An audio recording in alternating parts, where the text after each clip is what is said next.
ఒక తెలుగు దినపత్రికలో ఒక ఆర్టికల్ రాశాను. ఆ! దాని పేరేంటంటే 'ప్రశ్నించడం మర్చిపోతున్నామా?' ఆ! అంటే క్రిటికల్ థింకింగ్ అనేది ప్రస్తుతం బాగా తగ్గిపోతున్న అవును పరిస్థితి సార్. అనమాట. అవును సార్. అవును. అయితే ఇందాక సరే మనం కొంచెం డివియేట్ అయ్యాం. But sir. ఆ లాంగ్వేజ్ అనేది బాగా నాకు అప్పటినుంచి ఇంట్రెస్ట్ అనమాట. హ్మ్. హ్మ్. అట్లా నేను కవితలు కూడా రాసేవాడిని. హ్మ్. అట్లాగే కీబోర్డ్ వాయించేవాడిని. హ్మ్. కాకపోతే కీబోర్డు నెక్స్ట్ పాటలు పాడటం. మా మదర్ బాగా పాటలు వింటా ఉండేవాళ్ళు. ఓహో! అప్పట్లో కొన్ని పాత పాటలు కొంచెం 80s ఆ సాంగ్స్ వింటా ఉండేవాళ్ళు. ఇప్పుడు నాకు నేను గూడా మా మదర్‌తో పాటు ప్యాసివ్‌గా వింటా ఉండేవాడినన్నమాట. ఓహో! ఇట్లాంటి పాటలు ఉన్నాయి అన్నట్టుగా. అట్లా నాకు సంగీతం మీద బాగా ఇంట్రెస్ట్ ఇంట్రెస్ట్ వచ్చింది. వచ్చింది. మా మదర్ గూడా పాడతారు. బట్ అంత శృతి శుద్ధంగా పాడలేరు గానీ, బట్ ఆవిడకి పాడటం అంటే చాలా ఇష్టం.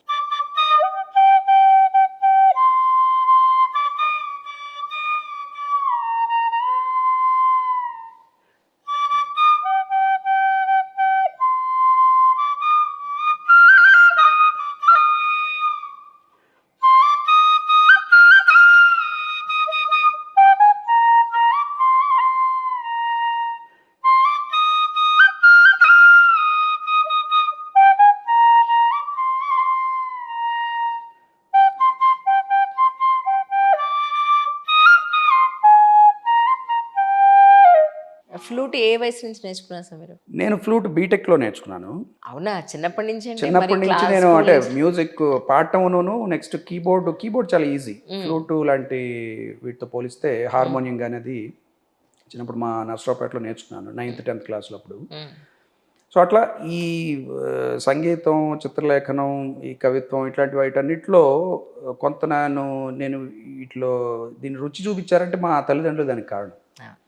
ఎందుకంటే ఆ టైంలో నువ్వు చదువే నీ ఇది లేకపోతే రేపు నువ్వు సివిల్స్ అవ్వాలి, నీకు మార్కులు ఎక్కువ రావాలి, ర్యాంకులు కొట్టాలంటే ఇవన్నీ కుదరవు. అవును. సో, అందుకని నేను ఫ్రంట్ బెంచర్‌ని కాదు, హ్మ్. ఆఫ్‌కోర్స్ బ్యాక్ బెంచర్‌ని కాదు. ఆ!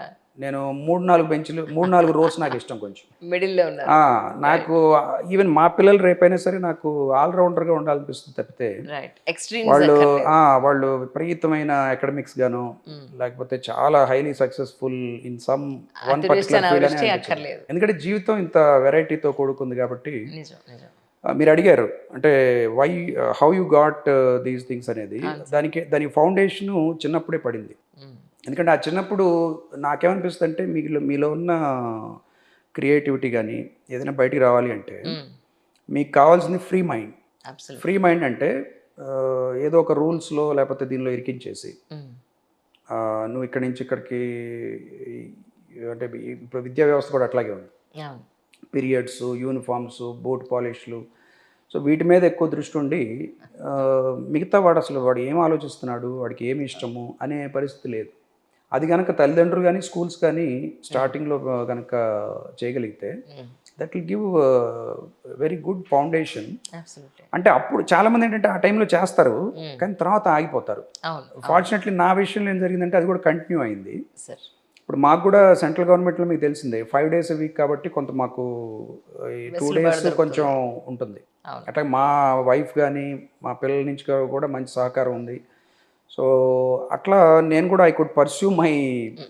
Passions even beyond my yes graduation sir. Yes are sir. Something through the service also. True. True.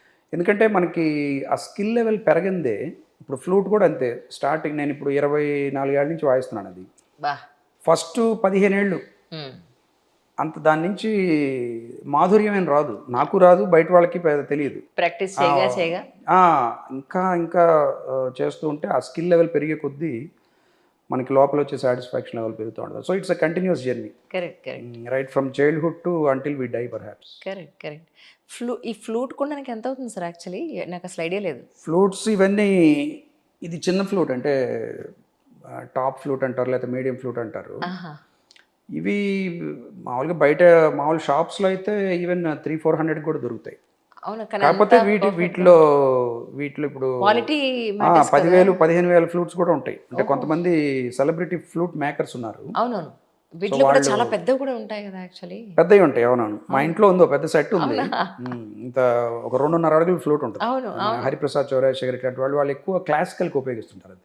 Oh! So దాంట్లో ఏంటంటే మెడిటేటివ్గా చాలా స్లో ఫ్యూజన్ మ్యూజిక్ కానీ అట్లాంటివి వస్తాయి. ఇవేంటంటే బాగా హై పిచ్ ఫ్లూట్స్ అన్నమాట ఇవి. వస్తాయి.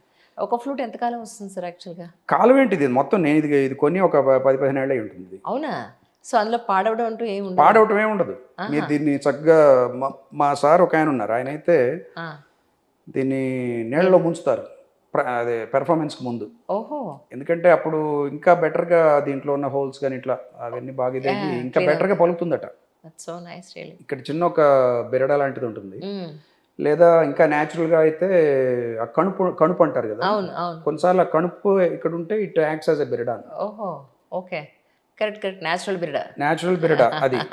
సో చూడండి అసలు ఇది నాకు ఐఎమ్ వెరీ మచ్ ఫ్యాసినేటెడ్. నా 8th 9th క్లాసుల నుంచి నేను ఫ్లూట్ ఫ్యూజన్ మ్యూజిక్ వినేవాడిని నర్సరావుపేటలో. మా నర్సరావుపేటలో వింటుంటే క్లాసికల్ ఫ్లూట్ ఫ్యూజన్ వింటుంటే ఏంటిది సినిమా పాటలు కదా వినాల్సింది, వీడేంటి ఈ ఫ్లూట్ వింటున్నాడని చెప్పి అనుకునేవాళ్ళు అనమాట. కాకపోతే అప్పటి నుంచి ఇష్టం ఏదో ఒకటి నేను వాయించాలని ఉండేది. కానీ ఫ్లూట్ నేర్చుకోవటం నేను బీటెక్లో హైదరాబాద్లో ఉన్నప్పుడు రామకృష్ణ మఠ్ అని చెప్పి మన లోవర్ ట్యాంక్ బండ్ రోడ్లో ఉంది, అక్కడ వాళ్ళు ఒక ఫ్లూట్ కోర్స్ పెట్టారు. ఓహో. అప్పుడు ఒక 2-3 నెలలు, అంటే ఎక్కువ సార్లు కాదు కానీ ఒక 2 నెలలు మాత్రం వెళ్ళాను అక్కడికి. 200 రూపాయల ఫీజు. ఇది నేను చెప్తుంది 2002లో, 24 ఏళ్ల క్రితం. అప్పుడు ఒక ఆయన మంచి గురువు గారు ఉండేవాళ్ళు, రమేష్ చంద్ర కులకర్ణి గారు అని, మహానుభావుడు. ఆయన ఇప్పటికి ఇప్పుడు పోయి ఉంటారు బహుశా, 70 ఏళ్ళ మనిషి అనమాట ఆయన. ఫస్ట్ మాకు ఈ స్ట్రైట్ ఫ్లూట్లో నేర్పి తర్వాత ఐ గ్రాడ్యుయేటెడ్ మైసెల్ఫ్. ఎందుకంటే అది ఈజీ అనమాట. ఎవరైనా నేర్చుకునే వాళ్ళకైనా సరే నేను కూడా ఎప్పుడైనా సలహా ఇస్తుంటాను, అంటే ఇది స్ట్రైట్గా ముందే ఇది స్టార్ట్ చేయడం కొంచెం కష్టం, సెల్ఫ్ లెర్నింగ్ అట్లా చేయాల్సిన వాళ్ళు ఈ మామూలుగా చిన్నపిల్ల వాయించే ఫ్లూట్తో ఇట్లా అంటే ఏంటంటే మనకి ఇమీడియట్గా మనం బ్లో చేయొచ్చు అనమాట. అప్పుడు మనకి ఈ ఫింగర్ మూమెంట్ కూడా ఈజీగా ఉంటుంది. ఇట్లా అంటే మనకి ఇక్కడ ఏం జరుగుతుందో తెలియదు, అసలు కనిపించదు. ఇక్కడేమో యాంగులర్స్గా వచ్చేస్తాయి వేళ్ళు, అందుకని కష్టం అనమాట. స్టార్టింగ్లో ఈజీగా ఉంటే ఎవరైనా సరే కంటిన్యూ చేయడానికి ఒక ఇన్సెంటివ్ ఉంటుంది. మనం ముందే ఇది మొదలు పెట్టామనుకోండి చాలా మంది డ్రాప్ ఆఫ్. అవును అవును. టోటల్ ఎన్ని హోల్స్ ఉంటాయి సార్ అందులో? ఇది హిందుస్థానీ ఫ్లూట్, అందుకని 6 హోల్స్ ఉంటాయి. ఒక హోల్ ఇది ఎక్స్ట్రా ఇస్తారు, ఇది ఆప్షనల్, మనం ఎప్పుడైనా రేర్గా ఉపయోగిస్తాం. ఓకే. అదర్వైజ్ హిందుస్థానీ కాబట్టి 6 హోల్స్. కర్ణాటిక్ తెలుసు కదా మీకు, కర్ణాటిక్ దాంట్లో 8 హోల్స్ ఉంటాయి. బట్ వాయించడం అంతా సుమారుగా ఒకటే, బట్ ఇట్స్ ఓన్లీ కన్వెన్షన్ అనమాట. ఓహో, that's so nice, that's so nice. ఇప్పుడు అసలు మీతో ఒక పాట వినకపోతే ప్రేక్షకులు అనే ఫ్లూట్ పట్టుకుని ఎంతసేపు మమ్మల్ని ఊరిస్తారండి, ఒక పాటనా పాడించండి అన్నట్టుంది మా పరిస్థితి. సో మీకు నచ్చింది ఏదైనా మా కోసం ఒకసారి? రుద్రవీణ గొప్ప సినిమా, అది మీకు తెలిసిందా? అసలు అద్భుతం.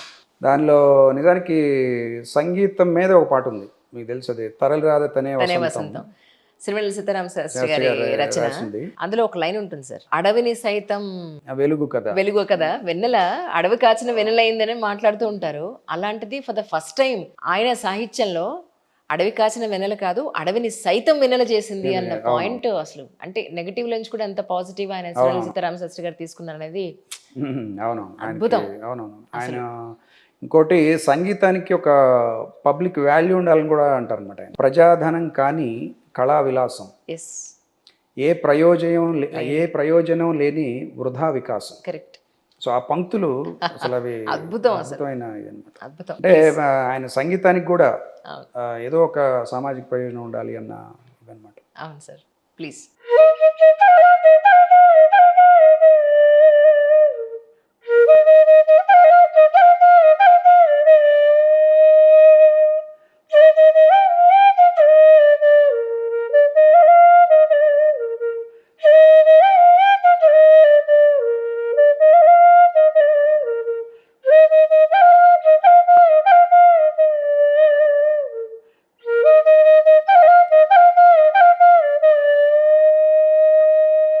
లంగ్ కెపాసిటీ చాలా ఉండాలా సార్ ఫ్లూటిస్ట్కి?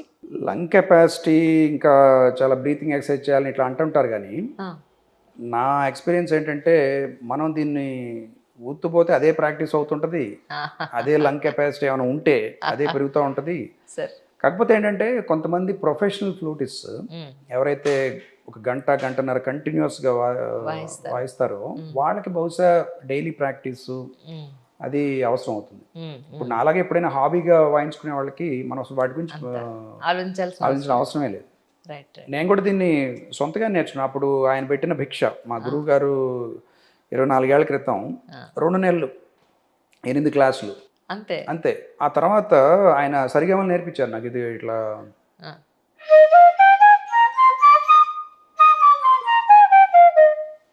సరిగమ పదనిస సనిదప మగరిస. ఆ, ఇది ఇది ఇది మనం కొంచెం అంటే ఇంత ఫ్రీగా రావడానికి బహుశా కొన్ని వారాలు పడుతుంది. Yes sir, sir correct. ఆ తర్వాత throughout the next more than 2 decades నేను దీంతో ఒక స్నేహం చేసినట్టు ఒక రకంగా. ఓహో.